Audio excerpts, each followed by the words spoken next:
राम जी को इसलिए आपको मैं निवेदन करूं, चरणों तक पियो ताकि विचार शुद्ध रहे और दृढ़ प्रतिज्ञ बनो। क्या बनो? दृढ़ प्रतिज्ञ। दृढ़ प्रतिज्ञा का मतलब जानते हो? संकल्पवान। राम जी की संकल्प सिद्धि बहुत मजबूत थी।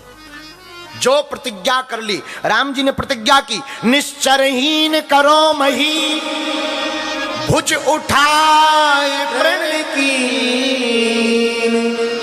राम जी ने रामायण में प्रतिज्ञा ली, सुनो मैं प्रतिज्ञा लेता हूं राम, इस पूरी दुनिया से निशाचरों का विनाश कर दूंगा। और हुआ क्या?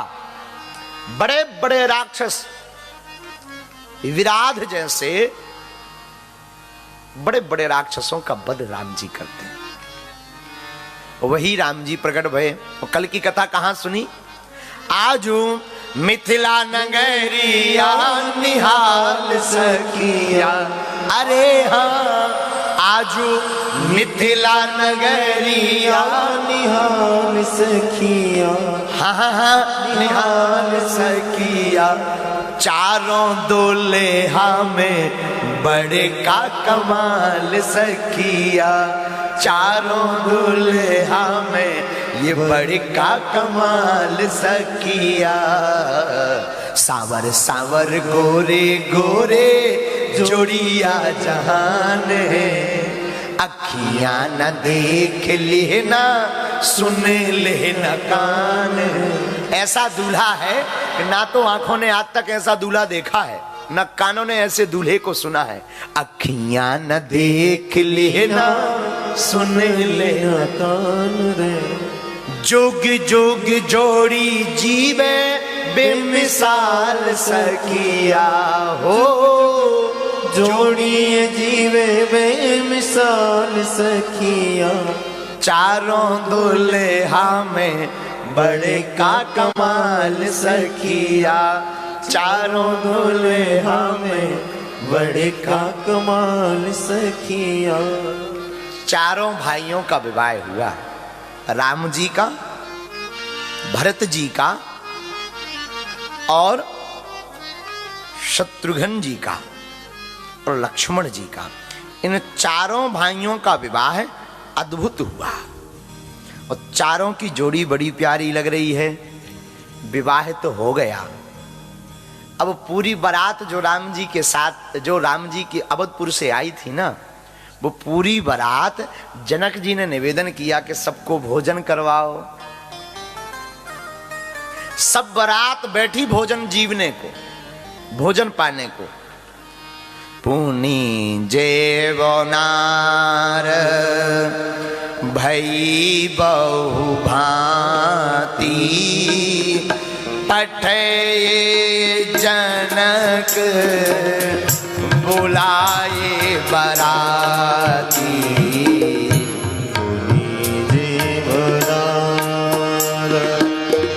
भई बहु भांति, पठे जनक बुलाए बराती। परते पावोड़े बसने अनुपा, सुतन समेत गगन की भूपा। परत पाव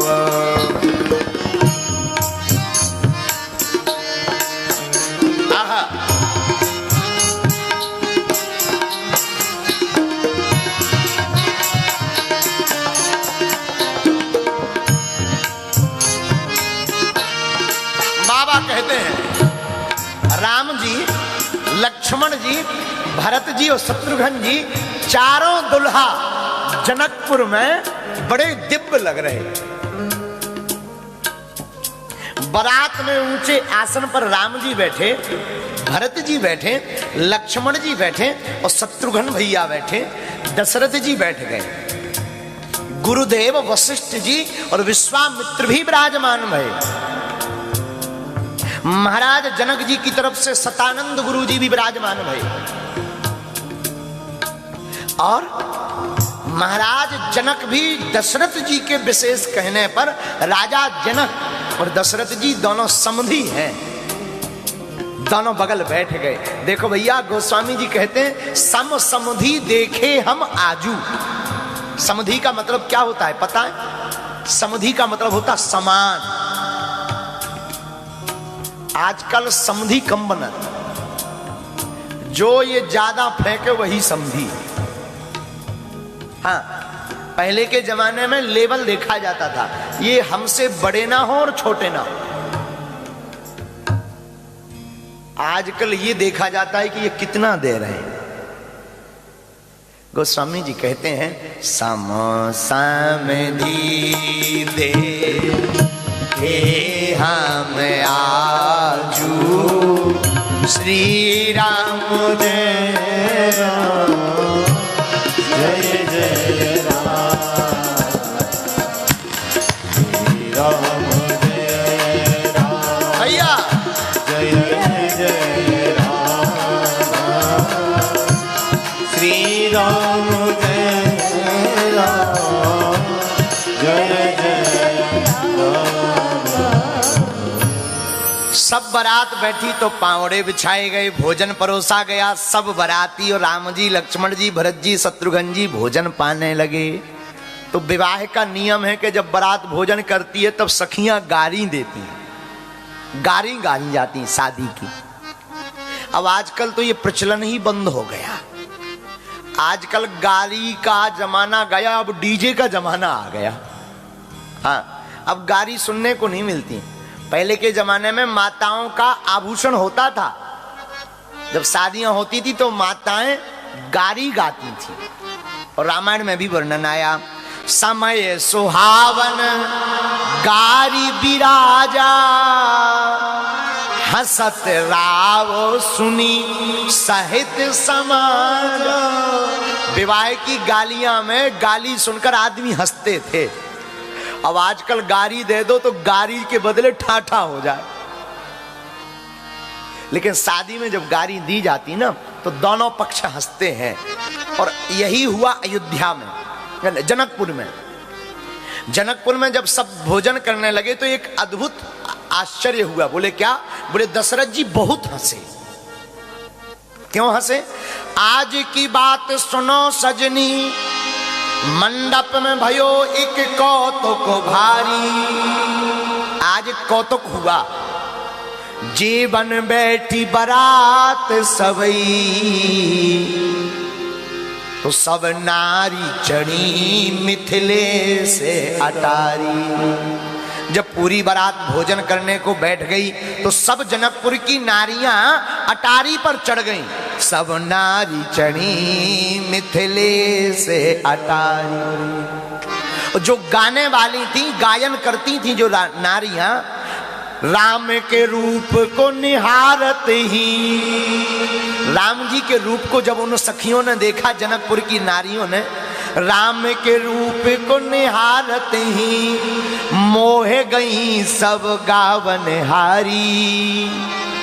राम जी के रूप को देख करके सब रानियां मोह गईं।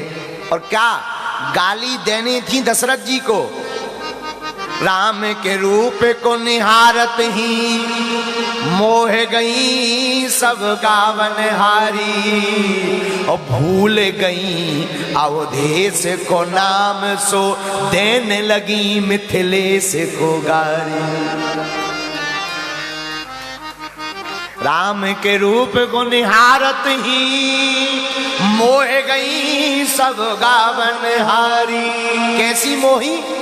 अवधेश को नाम को भूल गई, दशरथ जी का नाम भूल गई। और गाली किसको देने लगी? अपने ही पक्ष वालों को। अवधेश के नाम को भूल गई, सो देने लगी मिथिलेश को गाली।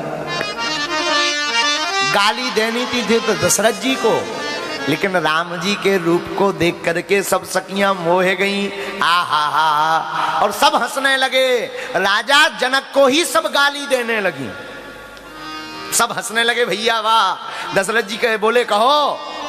जब किसी ने कान में जाकर कहा कि ये क्या उल्टा फुल्टा गा रही हो, अपने ही पक्ष वालों को गाली, ये तो वही वाली बात हो गई कि दो पार्टी लड़ रही थी और ना जाने ऐसा कौन सा जादू भाव कि एक पार्टी आपस में ही एक दूसरे को मारने लगी। तो तुम अपने ही पक्ष को गाली बक रहे। तब सखियों की समझ में आया, सखियां समझ गई कि जादूगर ने जादू ऐसा कर दिया। किस जादूगर ने? राघव जैसे जादूगर ने ऐसा जादू किया। राम जी जैसे जादूगर ने कुछ जादू कर दिया। क्या? इनके रूप को निहारते ही हम सब अपनी सुध बुध भूल गई।